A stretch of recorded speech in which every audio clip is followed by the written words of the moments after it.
Hello dear students, we are going to learn science chapter number 7 metals and non-metals of standard 8. This is our second part. In the last part we have learned physical properties of metals.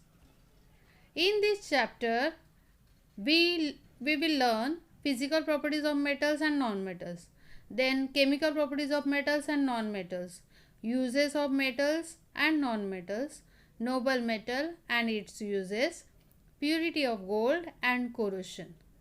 This was the outline of the chapter. Today very first topic is physical properties of non-metal. Properties of non-metals are opposite to metals. Hydrogen, carbon, oxygen, sulfur, chlorine, nitrogen, bromine, phosphorus, fluorine, iodine, helium, neon, argon, krypton, xenon are few non-metals.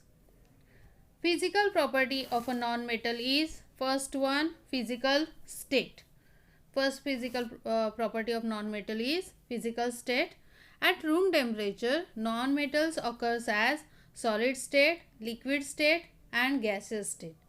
For example, carbon, sulfur, phosphorus are in the form of solid state. Bromine is in the form of liquid state. And hydrogen, nitrogen, oxygen are in gaseous state. Children, we learn already metals are in solid state only except mercury and gallium. Second property is luster. We learn luster means shine. Metals look lustrous. Non-metals do not have luster or shine except diamond and iodine crystal. Some non-metals are colorless, transparent and others have different colors. See here in the picture, sulfur is yellow in color. Red phosphorus you can see, bromine is in brown color. What is the color of carbon in the form of coal? Yes children, you must have seen coal. See in the picture, it has black color. Next property is non-sonorous. These non-metals are non-sonorous. Coal doesn't make a sound when it is heat as it is made of carbon, a non-metal. So children, non-metal, non-sonorous, they don't make sound. Next property is brittleness. We learn metals are hard but solid non-metals are brittle.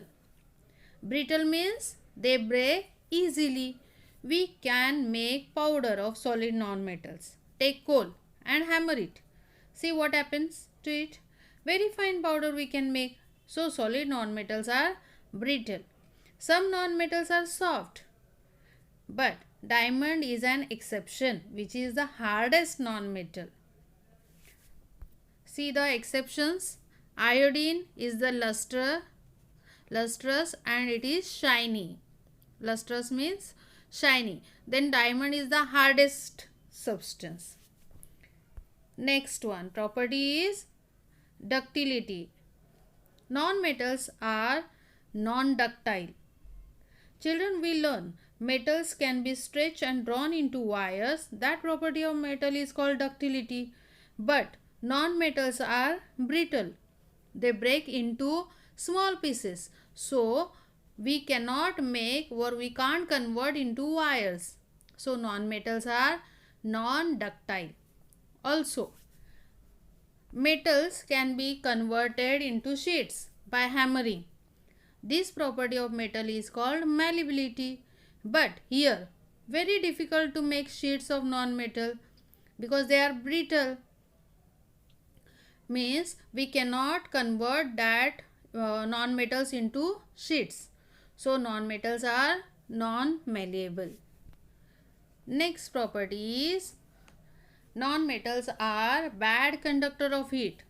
If you are holding at one end and the other end, if there is a fire, your hand will not burn because heat is not getting transferred from one end to the other end. So non-metals are bad conductor of heat.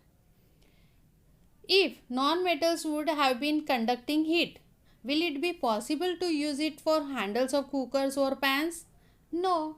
It means why we can use non-metals for handles of cookers or pans? Because non-metals are bad conductor of heat. Next property is non-metals are bad conductor of electricity. We learn metals were good conductor of electricity because they distributed heat and electricity throughout the entire surface of the metal. But this is not seen with the non-metals. Non-metals are bad conductor of electricity except graphite, which is a allotrope of carbon, means graphite is made up of carbon and is very good conductor of electricity. Let's talk about, see here in the picture, plastic is an insulator, means plastic is the bad conductor of electricity, so we can use it is as a insulator. Next, let's talk about next property, that is density. We learn metals have high density, right? So metals sink in the water. Non-metals have low density. Therefore, most of the non-metals floats on the surface of water. Next is melting and boiling point.